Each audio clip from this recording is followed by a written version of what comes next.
Hello and happy Thanksgiving. Welcome to Living a Culture of Life podcast by Human Life International. I'm your host, Colleen, and I'm joined today by Father Boquet, our president, for a special Thanksgiving episode. Welcome to the podcast, Father. Thank you, Colleen. Great to be with you. It's wonderful to have you here. And today I want to discuss good news from the mission field. It's Thanksgiving. It's time to look back on this year, talk about all the things we're thankful for, things that are good. And I just want to be able to share all of that with our audience. So yeah, I guess I'm just gonna throw the ball in your court. Like, what are some of the best wins from the mission field this year? What really stood out at you? Well, thank you. And before I jump into some of the stories, just want to really let all those who are listening and really all of our donors, that the reason why we're able to tell these stories is because of them. Mm-hmm. It's because of you, that who give of your time, your energy, your sacrifices, to support this great mission, which does make a difference and impacts lives all around the world. So it's a joy for me to be able to share stories. So, as a matter of fact, I think we might need longer episodes to really share those stories because it's so powerful and it's so beautiful to witness. But it really is because of our donors, and and we really are privileged to represent our donors and our supporters in the mission field and to work in partnership with people who have been so committed to HLI for some of them over 3 decades. Mm-hmm. So I'm looking forward to telling you some. So I think the one I'm going to throw right out the gate really is the last one of this year thus far, but was the mission in the Philippines. Yes. Because that mission had kind of a multifaceted opportunities. One is I was invited to direct the retreat for the Archdiocese of Palo for the priest retreat. And it really was a humbling experience, to be in a moment to shepherd and to accompany over, nearly 200 priests and the Archbishop in his annual retreat. And that in itself was just a great experience, just to be with my brothers in the Lord. Mm-hmm.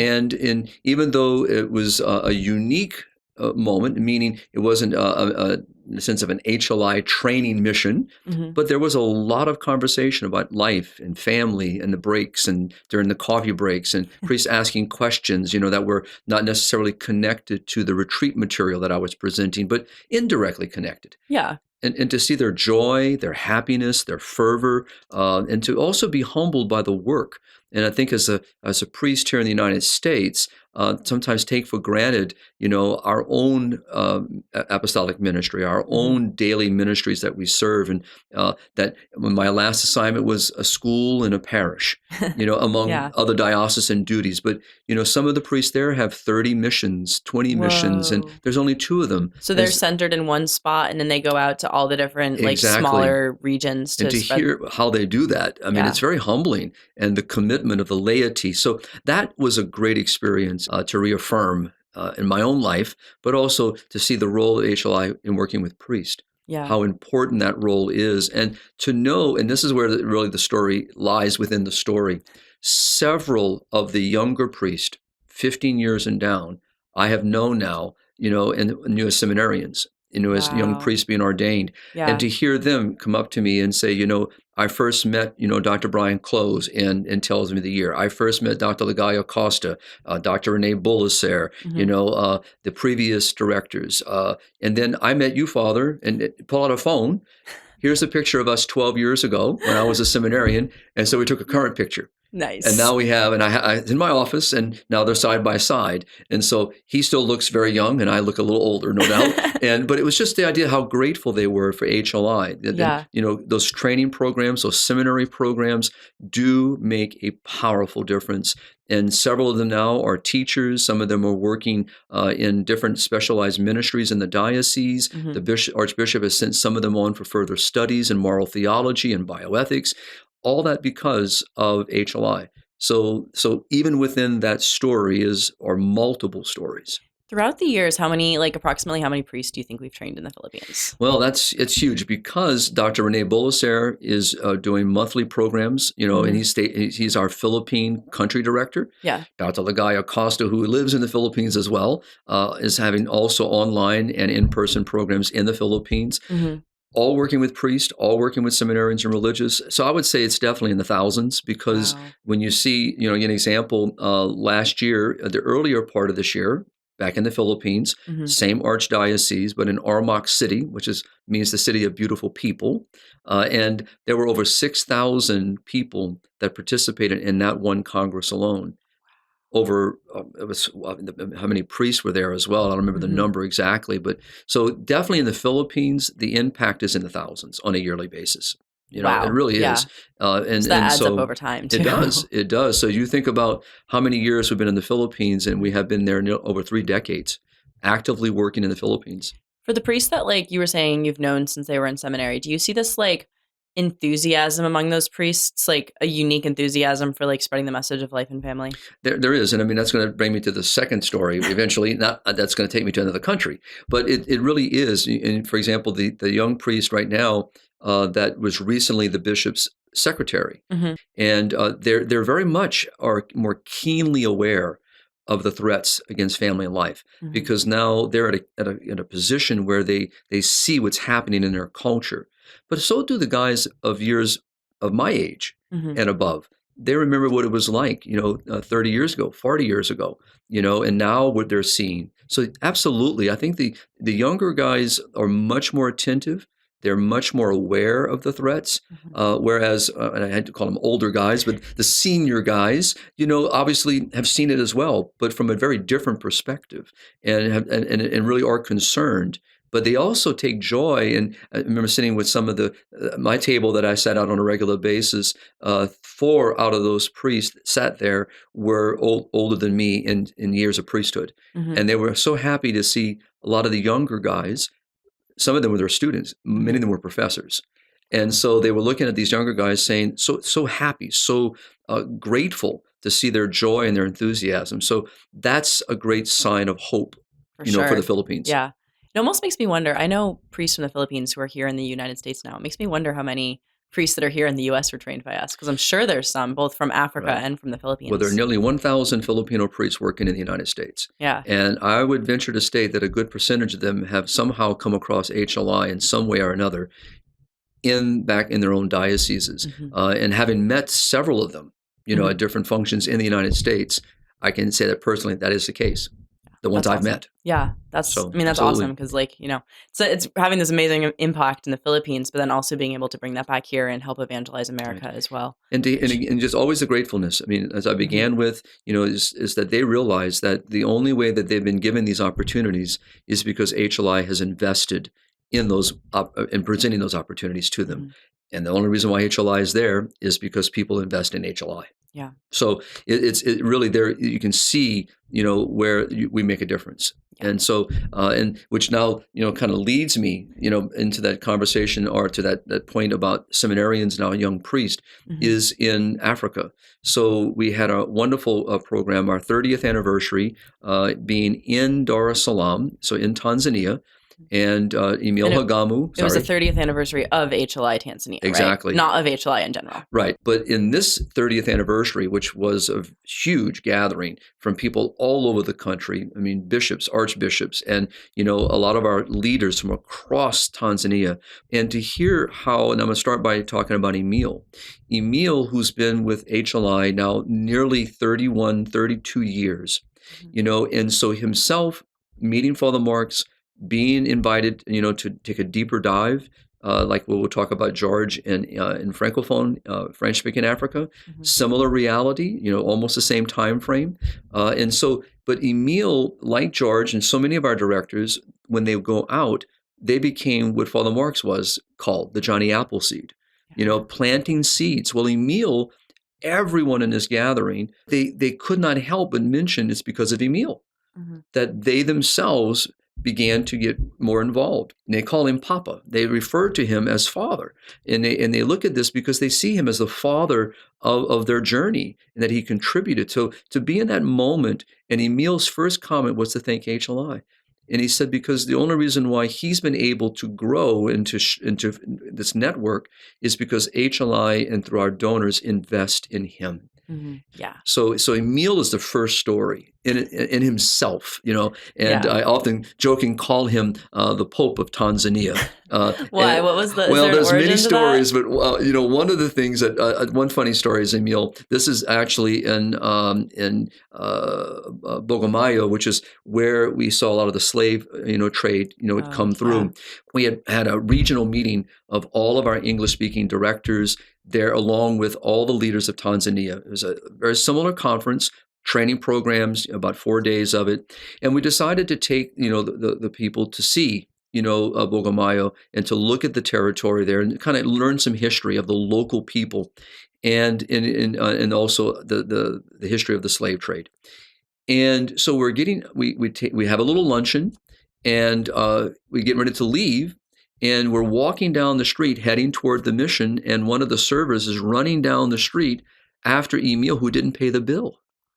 And he and lovingly and very humbly, he says, "I have people who do this," thinking some of his staff that help him. And he thought they had done it. So I said, "What do you think you are, the Pope? I have people, And so that's the first time I started calling him the Pope of Tanzania. And then Brian tells a story, Dr. Brian Close, when I forget what country they were in. They had a mock-up of the Holy Father's Pope mobile. And the one with all the glass around it and all. And Emil got up in it and started doing the gestures of the Pope. And so it was that when Brian started calling him the Pope of Tanzania. So, and then within those stories now pops up the stories. Because if you think about, some of the seminarians that are now priests, were seminarians, now priest.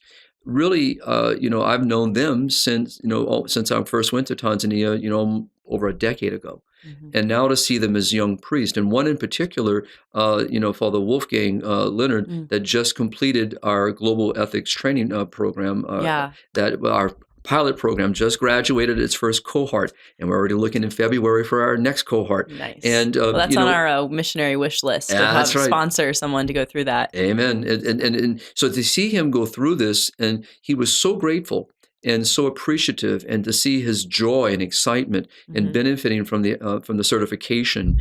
And was there anything in particular that he mentioned that really helped him? Well, he said just really diving deeper into the conversation. I mean, being a recent graduate, from theology, things are very fresh in his heart and mind. I've recently just been ordained within the last, I think it's 5 years now. Okay. But he's already been very much working with Emil. He's working with the pro-life leaders in Tanzania. So he's very actively involved. And to see him want to go even deeper into that, to understand the issues much more, to be more introduced to the diet of bioethics.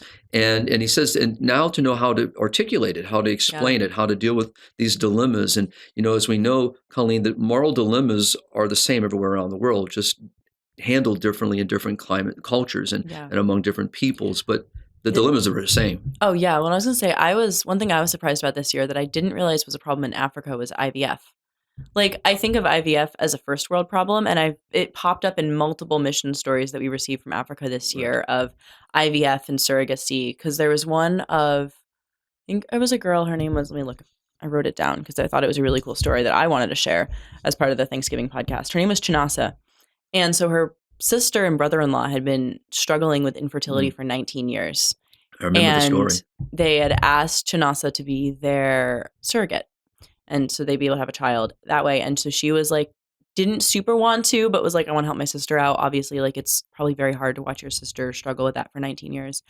And so she agreed to be the surrogate. And 3 days before the appointment, she, I think our missionaries from HLI Nigeria came to visit her campus. And the head of HLI Nigeria was also doing our global bioethics program. So they were doing an education thing, and IVF came up and surrogacy. And she realized that what she was about to do in 3 days was immoral and was actually doing more harm to her sister's marriage and doing harm to a potential niece or nephew that would be conceived through IVF. And she realized she couldn't do it. So she ended up saying no 3 days before the appointment, and then started helping her sister and brother-in-law look for moral alternatives to dealing with infertility. I mean, Charles is the one we're talking about, who's been our director in Nigeria. Just just a strong, passionate, zealous man who's working a lot with our healthcare workers. And so, so again, he benefited so much. He told me, he says, this has been such an eye-opener to him to be introduced to the ethical and religious directives of Catholic healthcare, to be introduced to the various moral teachings, but a deeper dive. I mean, it's not just saying, here's an introduction,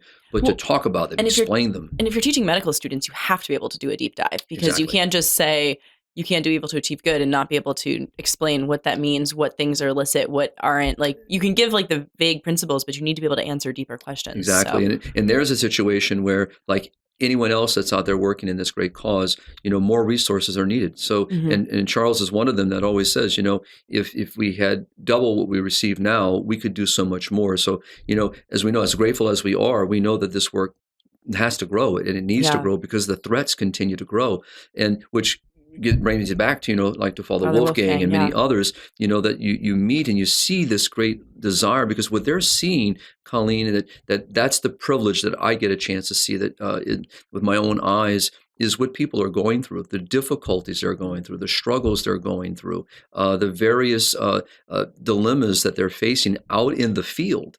And by giving more people formation, education, catechesis. And I'm not just talking about those going through the global certification program, but the pro-life training programs, our online training programs, our resource materials, sending out our missionaries themselves, introducing people to this is where people like this young lady gets introduced to something that no one ever talked about. Hmm. I didn't know IVF was wrong. I didn't know surrogacy was wrong. And just this encounter with Charles really brings her to an awareness that says, wait a minute, I can't do that. And then to look for moral means, to look for an ethical path forward. And that's exciting, because oftentimes, as we hear here in the States, we always say, oh, the church is against this. The church, imposes its will. But the church is always for. And she's looking toward these great goods and supporting these great goods and upholding these goods. And that's what our missionaries do in the field. Hmm. And so by giving them the resources they need, they're able to help other people seek the good and realize there is a good, there is a moral means, there is an ethical path. And so that it's important for that. And so to see Father, Wolfgang make, these, just recently I got a request from him, that what he's looking for, how he would like to expand, to grow his work in his community. So we're working with him now with Emil to see how that can happen. Is he based in Tanzania? He is. Okay. I don't remember the little village. He's about 7 hours away from Mhm. Dar es Salaam. Oh, wow. So these are, again, just so many little stories Mhm. that just kind of flower inside the main story. Yeah. And also to meet people, that are so grateful, for meeting some of the lay faithful. For Mhm. example, in that same event, we had a chance to travel into some of the mission territories after the main program. And what Emil wanted Brian and I to see is how our NFP, our natural family planning programs, and our education programs in procreation and on marriage are bearing great fruit. Mhm. And to Oh, meet, I was also shocked by that this year. I mean, it was The amazing to amount of see. women that he's able to train. Well, what I did, I know it's hard for our audience. I mean, they can see me drawing with my hands, of course. But one thing we did is to show you how this works. So and right now her name is eluding my mind for the moment, but she works as a coordinator with Emil. So they're partnering in the training programs. Mhm. So, but she herself at one time was practicing contraception. Did not know. No one had ever spoken to her about it. Mhm. So she meets Emil. And Emil, works with her, helps her to see. Well, then he formally trains her, and he's been working with her for years. Well, now she is kind of like, in a sense, kind of a co-director with him, has been formally trained, has got certified. She's, now she's training others. And you see almost every person that's inside that program in some kind of way now in a coordinating, in a teaching role, Mhm. they themselves at one time were practicing contraception. And all because Emil entered the conversation. It's almost like sending out, a boat from the shore. We put Emil on the boat, he goes out. And so he goes island to island. And what you saw was, as we set up a triangle, Mhm. of all these layers. I can put that picture on the screen when It's we're very editing beautiful to this see. And that's 'cause just a small little contingent. yeah. But, and it crosses sections of religious background. So, okay, if we put it up on the screen, basically the woman at the point was the first one trained, That's then the correct. 2 below her were trained by her, Right. and then the next layer were trained by the 2 in the second layer? Exactly, Okay. exactly. And you'll see, even young men in there. So Mhm. which is also great to see, because a lot of times, as we all know, the pro-life movement is filled with beautiful women who are working in this great cause.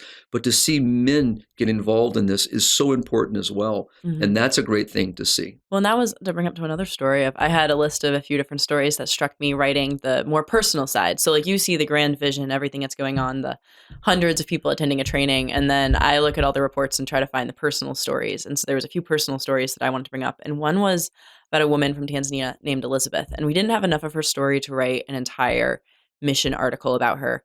But she had been struggling with infertility for 8 years Mm. and then started doing Emil's NFP program. I believe he worked with her one on one for about 6 months, and she ended up conceiving, and now her daughter is a year and a half old. Oh, it's beautiful. So I was looking through our stories, and I was like, oh, I want to be able to share this with people, and I can't do it in a story form because that's all I know. Right. But yeah, I wanted to be able to share it, at least here on the podcast. Well, what's so beautiful is that and that's what's so wonderful is so at the end of the main program, Mhm. each of our directors got up and shared stories, shared, how their work is going. And obviously we don't have time to walk through each one of them. But what was so beautiful was to hear them tell similar stories of people they've met, men, women, families, individuals that they have encountered along the journey. And to have the similar story that I've heard so many times from our field is that you meet someone out in public and they say, I know you don't remember me, but I met you so many years ago, or I met you a year ago, whatever. And then they'll inevitably lean over and pick a baby up of a carriage or turn around because they got the baby on their back, or maybe there's a toddler. I mean, it's happened to me. I mean, it Mhm. happened to me here in the States. I was doing a training program in one of the parishes on the West Coast, and this young couple came up to me and said, we met you 6 years ago for the first time. And so we just were visiting, and then all of a sudden, this little beautiful throng of kids come along because they had bought in, like so many have, Mhm. into this one child or a small family or no children at all. And she said, because you challenged us in those moments, and there were four beautiful little kids, in this very short period of time, and they Yeah. were, I mean, the parents were just glowing. We're so grateful that we encountered you. And Mhm. so, and that's to hear the stories out in the field as well, and to be with our leaders in those moments. You share in their joy because you can Yeah. see their smile, you can see their joy, and you see the fruit of their love. So that's I like to kind of, jump to another country. No, I love this, going Yeah, through just different areas and yeah. different wins that So they've New had. Zealand So was another beautiful mission we had I forgot that you recent. went to New Zealand. And so New Zealand, is a beautiful story, beautiful history. Again, Father Marks very much played a very important role there with Mhm. Dame Colleen Byer, who has It's a great gotten to name. be a beautiful and friend, and has been with HLI for so many years since that beginning in the 1990s, and to see the fruit of their work at Family Life International is Mhm. so beautiful, and it's such a challenge. I remember my first visit there. I think was now could be 12 years ago, maybe Mhm. 11 years ago, and to see the challenges that obviously New Zealand goes through as a very Western secular minded country, and the challenges against the pro life movement, and really aggressively working to deflate it, to try to completely eradicate the pro life movement, sadly. But to see Family Life International through its beautiful maternity homes and it's growing, wanting to grow that number. Mhm. The Gemma House is a beautiful home that I visited this trip. Again, being with moms and their babies, and to hear their stories of how grateful they are to the FLI family, that are there daily for them, that care for them, that give them a path forward for their good as moms, as women, and also for the lives of their children. To see the women and men who volunteer, at the main office itself, and also at the homes, is just so encouraging because it shows that people make a difference and people can make a difference. And to meet some of the people that have worked there, they themselves adopt one of the children. It's so encouraging, but also to see their willingness to keep fighting the good fight. So if I may just share one story, and that would be this, but I won't use names, all right, just to protect themselves Mhm. because it's a very difficult situation. But having met doctors and nurses there who have been fighting the fight against the contraceptive mentality, fighting the abortion mentality, now the government's trying to impose euthanasia and trying to bring this into reality, is to see good doctors, beautiful, faithful men and women who have been fighting this fight, trying to move the pendulum, right? And I mean, every step they make forward, just 10 steps backwards, you know, but to see them still going forward and having made a difference and making a difference, and to make decisions that they no longer, will go with, not that they ever did, but to see them now pushing against the tide. They never supported the tide, never supported the narrative, didn't participate, but really had difficulty now uniting, Hmm. pulling together with others, standing up against the government, winning battles. That's a great sign. It's a great sign that that people are garnering kind of a feeling of we can do this. And back to the United States, what helped with that a lot is the overturning of Roe, because it Wow. makes an impact to say a bad law, an unjust law, a law that is that has brought about the death of millions of little boys and girls in the United States, has caused such violence to women into our culture. In other places where that same violence exists, and to say that, wait a minute, we can overturn this. We can change this. But we need to pray, as we do for all of our countries, but to ask our audience to really pray for our colleagues and fellow pro-lifers in New Zealand. It Yeah. is an uphill climb, but they're making a huge, huge difference. And I'm excited to see how that's going to move forward. So maybe just a few little more stories, Yeah, if you have a little definitely. Yeah, time. we got some time. So let's jump over to into South America. Okay. So Yeah. here, where of recent I went to our the Latin American program for the Centers for the Help of Women, So that's COMS, basically pregnancy care pregnancy centers, care right? Okay. centers.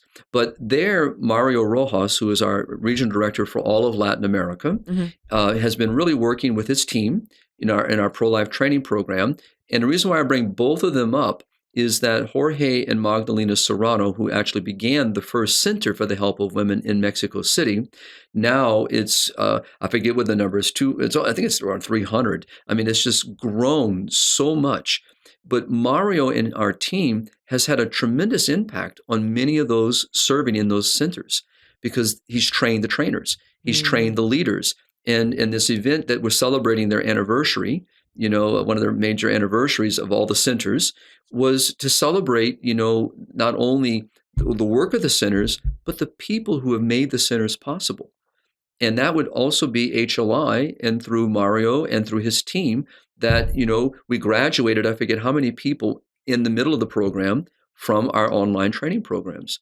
And Yes. to hear them say how much they benefited from that certification, how they said this has been such an eye opener to them, and it's Hmm. actually helping them to be able not only understand what the church teaches, but how to apply that teaching in their ministry to women in need, and how to answer those moral questions and how to resolve those moral dilemmas. Hmm. So to watch and hear them tell the stories, just to see their smiles, and to be thankful, to say thank you for providing this, thank you for giving this. And Jorge himself and Magdalena, who are very dear friends, I really see the beauty of their work, and that the centers all throughout Latin America Hmm. are doing yeoman's work regarding serving women in need. Well, and I'm glad that you brought up Mario's online training program as well for Latin America, because it's a Spanish 10 module program that people can take online. And it's basically just it doesn't go in as deep as the global bioethics program, but it's kind of the overview of all these topics, if I Right. know Right, correctly. right, right. I mean, it's 10 modules broken into, segments of other modules. So Hmm. it does a deeper dive than, Hmm. some of our 3-day programs, obviously, Yeah. because this is going to take them about 10 months or Hmm. so. But the global certification even goes a lot deeper, and, Yeah. it It's has like a lot more multiple different requirements of papers and tests and so much. So different levels. different level, but, Yeah. but again, just a tremendous influence. And I've loved hearing about Mario's because, like, basically it sounds like he does 5-day missions to some country, does a bunch of in-person training, trains priests, teachers, etc., Correct. and then gets them to sign up for the 10 module programs. They can take that impact and extend it. And it seems like just such a great setup to kind of do targeted approaches to different countries. So Exactly. I've loved hearing Yeah, I what mean, comes out of it'd be that. great one day, because Mario is now, because of the tensions in his home country of Bolivia, he and Hmm. his wife live in New Orleans, my home area, and Mario would be a wonderful way to bring on one time, just to kind of Hmm. talk about the He's been on impact. before, Yeah, those but 10 I think it was modules. before the 10 modules. Oh, So, okay. or Yeah, around the time I was getting because it's started. also being used in some of the universities. Oh, wow. I didn't And we realize just got that. another university to accept it in a Hmm. partnership. So for certifications So it's and like an college credits, accredited. Yeah. exactly. Oh, And cool. so just to see this growing, Hmm. and we know as a Catholic educational apostolate, is Mhm. formation. It's education that Yeah. really brings the message. And when people know the truth and they see it and they understand it, Mhm. what a powerful tool that is. Well, and I don't see as many stories from the 10 module program, but I've seen some. And I know we had one with this woman who I think she was in, oh, I forget which country she was in. I want to say Puerto Rico, but it could be incorrect. But she was taking a 10 module program and she never really thought about euthanasia before, didn't think it would ever affect her life. And then in the middle of it, her uncle was considering euthanasia. And all of a sudden she was like, okay, I've been learning about this in the 10 module program. Now I Right, actually know how to respond to that and was able to like know that it was wrong in the first place and that she shouldn't be encouraging it. But then also, okay, how can I serve him? How can I help him? Like what fears are at the cause, like at the root of this desire for euthanasia, right. and how can I help alleviate them? So Yeah. it's just like this beautiful impact of, because she's been taking this training, she A, knew it was wrong, and B, knew how to respond. Right. And I've not met anyone thus far in the Latin American community that I've met personally, know personally, that has not been through the program that's not doing something with it. So it's Wow. not just someone academically learned. That's a Mm-mm. good thing, no problem. It's Yeah, wonderful to learn, but to really put it into action is the goal here. So that's again something to be grateful for. that's So awesome. Yeah. so I think we may have We've time hit, for yeah, because we've done Asia and like Oceania with both the Philippines and New Zealand. We've done Africa. We've gone over to Latin America. So let's hit Europe. You went to the European Summit meeting this, I think it was in April, April was it, 9th. with Right? all of the leaders from Europe. So can you share a little bit about what's going on there and Yeah, some stories from so that? Father Giordano, who is our director for our office in Rome, Hmm. also teaches at the Angelicum, teaches at Catholic University in Rome, and does some other online educational programs. But the is we decided, that we needed to pull together our European leaders. Yeah. Many of them, just like the ones I've already mentioned. I think of Lech and Eva Kowaleski in Poland. I think of Genya in Ukraine. I think of many others that have been with us for several decades, especially Lek and Ava, Hmm. who really we owe a lot to. For me, back to gratitude. Hmm. When I look at Emil and what he's been able to do, and George in Francophone Africa, in spreading, the network, the team, growing the team. Lek and Ava are the ones that were spearheaded by Father Marks to help grow the footprint in Europe, Yeah. and especially Which in Europe in needs it. Eastern Europe and Central Europe, and which Poland is part of the central part of Europe. And you look at that, and you got Patrick McChrystal, which up in Ireland. But by gathering all these beautiful, and I want to call them personalities right now, as Mhm. individuals with unique personalities, unique charisms, beautiful skills, Diverse gifts. gifts, I'm sure. Absolutely, and just the way that they approach. So you have Gerda in Romania. I mean, I'm thinking of each of them, and as I'm trying, I would love to share every one of their stories. But you look at, and you sat at a table with them. We were meeting in Rome, and that was purposely done because during the meetings we wanted our leaders to meet with different Vatican dicasteries and offices, which we did, It's and also had awesome. opportunities to have interviews with EWTN TV in Rome, Vatican network Did in those get Rome. aired? They did. They I did. wonder if they're online anywhere. I should find them and Oh, see they if we should can link be. to They, them. could, they couldn't do everybody, Mhm. but we did individual ones that we thought would be very good for people to be introduced to. Yeah, And definitely. to hear, all their work and all their desire, like Dr. Imre in Hungary, and wanting to grow, the network of pregnancy care centers Mhm. and education. 'Cause he And wants to start a mother's home, I that's believe. right. Yeah. That's right. And we've got some property. Now it's Mhm. a matter, of growing it from there. No different than what all of our directors would love to do. Yeah. Sadly, Gerda, in Romania had to close our Misericordia house, our house for women, because of political and because of other difficulties. But Oh, it's the building's still there. unfortunate. It still belongs to to her in HLI Romania. So it's a question of reopening and so forth. Mhm. But you listen to all their stories, and of Genya. Right now with the war that's going on in Ukraine, Mhm. and here she is in a bomb in the bottom of a building, organizing a program, and it's filled with hundreds and hundreds of people have gathered to talk about pro-life Yeah, it issues, was and an and underground bunker as and like the bombs are bombs are going off falling upstairs, at. and here's this beautiful. I mean, and I know it's hard to see, and I'm not being disrespectful. I'm a short man, all right, but she's shorter than me, and so to see the energy and the fight in this wonderful woman. It was such an honor to get to meet her That's this right. We year had her because on our program. I did, yeah. There's a link to the podcast episode because it was great. It was her and Valentina who she works closely with, Yes.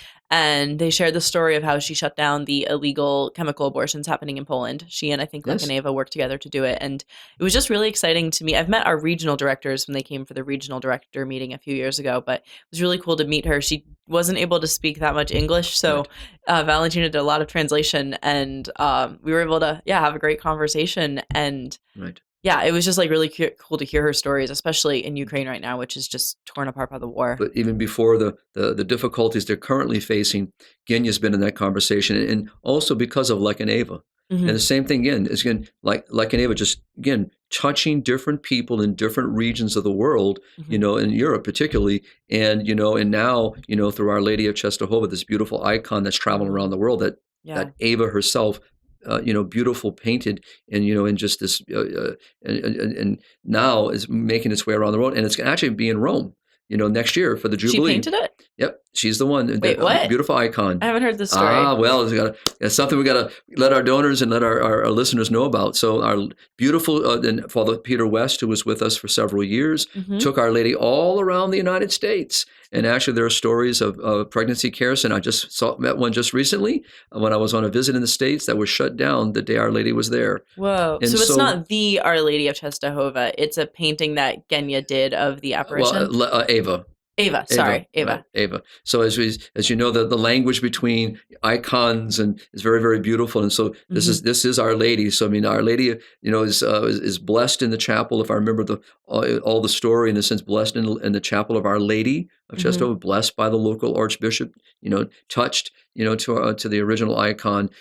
And so we actually have some beautiful books downstairs that tell us the story. So that might be something we can always Yeah. tell our donors and tell our listeners about. But to see again, how Lek and Ava, through these various means, so either through Our Lady, traveling around the world, she's been in Latin America, she's been throughout North America, and to see the impact in people's lives, changed by these encounters and the outreach and the network that grows, and to hear Hmm. people like Patrick in Ireland and the Yeah. great work that's happening in HLI Ireland. Well, and I had the great blessing to be able to go visit that this summer because I was in Ireland for a vacation and I was in Knox. So I was like, well, I'm going to go see HLI Ireland because I work for HLI and they're like around here somewhere.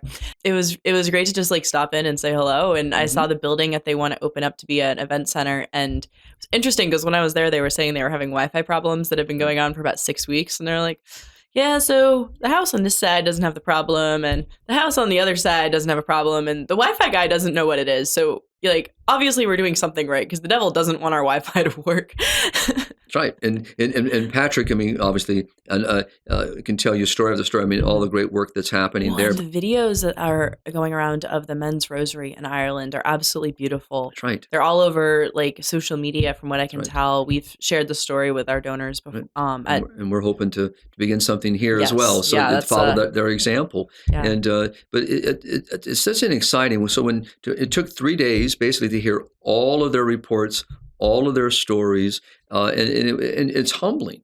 Hmm. And when you think of people, whether they're working in Latvia, whether they're serving in Poland or Ukraine or in the Romania or in different other parts of Europe, you realize there are challenges, there are difficulties, and not only from the secular world, but how, as you just mentioned, the spiritual battles that are Hmm. very real, and how each of them have suffered in some way or another. And to hear, and we had some of the priests that were there from these countries because they're working with and in Hmm. as leaders in those countries, to hear their difficulties, you kind of walk away, very. I felt very humbled, in the sense of seeing God's great work, and Yeah. to realize how much has been done and being done, and to hear their excitement and the challenges in Europe. We all know that the birth rates in Europe are very very low. Yes. They're well below replacement level, have been for several decades, some over a decade. We know that the demographic winter is here; it's among Hmm. us, and the challenges of even in Hungary, that's been doing such great work over the years, still is at a very very 1.5, 1.6. So even though it's inched up, a little bit, it's still so far below the Hmm. mindset that was imposed by communism and by obviously by the mindset that was imposed upon so many of these nations. To overcome that darkness has been a real challenge. The governments have been very threatening in this way. But despite all of it, in that room, I mean, it's funny because I will tell you one little story, and that would be this priest working in Rome lived in the same building we stayed in. So this is owned by the Vatican. We stayed at a Vatican property, and that's where all of our meals were. That's where we resided, and so we met inside this conference room inside this building owned by the Vatican. And so every day we meet in priests, you meet in cardinals, you got archbishops, bishops coming in and out.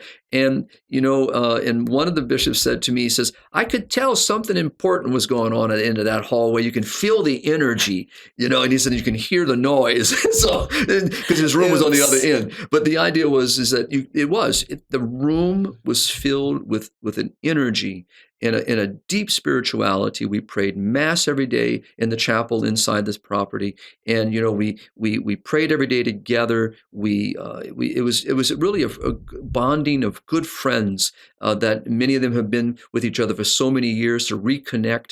And we're hoping to do this on a yearly basis because this is the challenge, is sometimes we can get so, kind of caught in our own area that we forget that we're part of something more. Well, and we've talked about that with Africa before, is a lot of our greatest wins in Africa have been because of different missionaries working together. Like the EAC bill that was in 2021, 2022, where they tried to force 7 African countries to have legal abortion. Right. We have missions in 5 of those 7 countries. So the missionaries just banded together and did what they could to fight it, and they were able to stop it. And so it's really important that our missionaries have that ability to be able to communicate and share those ideas and strategize together and have the opportunity. I know this personally, ideas flow so much better when you're in person with someone and you're able to bounce ideas off of each other. And exactly. You'll be more successful that way. And what's so great is, to see of some of the younger people now becoming involved. Mm-hmm. And so another generation now is coming into the movement, mm-hmm. And I'm thinking of Marta and Vito, that Father Giordano's been working with, and other younger people that are now stepping into leadership roles, taking on responsibility, and the potential for growth there. But to have them in the meetings, to be able to meet these seniors, to meet these seasoned, maybe a better word, these seasoned veterans, who are still in the fight, still engaged, and to learn from them. And that's part of the reason why we did this, is that to learn from each other, to benefit from each other. But again, every one of them in that room who benefits because of HLI's grants, acknowledged again, because of our donors. Yeah. So these are just but a few stories. Yeah. But hopefully we can do this again and talk more about this, because I think it's important for people to hear of the global pro-life movement. We hear a lot about what's happening in our own respective country, and thank God, and we have so much work to do. But it's so important for people to realize the work abroad. I have actually one question to follow this up. In a lot of the countries that we're working in, are there any other organizations doing anything like what we're doing, or are we the only ones? Because I think here in America, it's easy to see, not that the pro-life movement is oversaturated, but there's so many different pro-life organizations doing different specific things. I think it's easy to forget that abundance doesn't necessarily exist around the world. There are very, very few. I mean, literally on one hand that I can name, and I wouldn't make all 5 fingers. So it's just why? Because again, so much of the work that we see here is got a very specific, focus, and thank God they're there. Yeah. Right. No, and we have to remember that at one time it was blessed. On one hand, at the very beginning of this, that there were only that many organizations and people who started our movement in this country, and I think we need to be very mindful that we owe them great gratitude. Yeah, because we are here today. We're really blessed here in the U.S. with so much abundance of pro-life, pro-family, Catholic missions, and the rest of the world doesn't necessarily have that. And actually, I love to see more partnerships, because, not only for the resources, and by resources I mean is not only finance, resources in education, resources in skills, and so many things that the mission field would benefit from. And we do this. We do seek partnerships. We work with others and already are. But there's so much work out in that field. But it reminds me of the scripture: the harvest is plentiful, but laborers are few. And so I have a great vision of HLI that I love to see realized one day, and in God's timing, God's will, to expand the network. And to be able to expand the influence, but it takes laborers. It takes people. And that's why we keep investing in our online programs, in our training programs, our educational platforms, because we want to see it realized.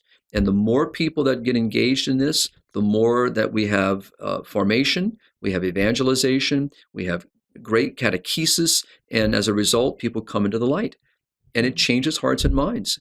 And so Yes. that's the ultimate end, Yeah. is to save lives and families. Yeah. Well, Father, this has been a wonderful conversation. And I think just take these last few minutes to tell any of our donors listening that this Thanksgiving, we are very thankful for you because you have made all of this possible. All the stories that you've heard today, everything we've been talking about, it's because of you. So thank you very much for what you've given. And if you're listening to this and you haven't given to HLI and you'd like to, I will put a link in the description that you can go click on to send a pro life missionary to the world. So, Father, is there anything you'd like to say at the I end? will definitely, on Thanksgiving Day and Mass I pray that day, I'll be thinking of all of our donor family and all of our supporters. And really, I'll be thinking of the pro-life movement. But I would ask all of us to remember those who have gone before us, Mhm. upon whose shoulders we stand. Yeah. That we owe them again. And I think of Father Marks, I think of Magali Laguna, I think of Nancy Tosi, I think of a litany, and again, of so many people that right now are flashing through my mind, that I've met over the years, Mhm. that we are here today because of them, Mhm. and the people that are now in their positions are there because they've learned from those who come before them. Yeah. And isn't that the ultimate legacy to leave? And really to be grateful for is that this doesn't belong to me. HLI Mhm. doesn't belong to me. The mission doesn't belong to me. Doesn't belong to you. It belongs to God, and it belongs to those that God has entrusted it to. And we are servants, Yeah. and so to be grateful for the privilege of serving this mission, I am so grateful for, and I look forward to whatever God has in store going forward. So, but I will be thinking of our donor and thinking of our HLI family, our Mhm. global family, and thanking God for each and every one.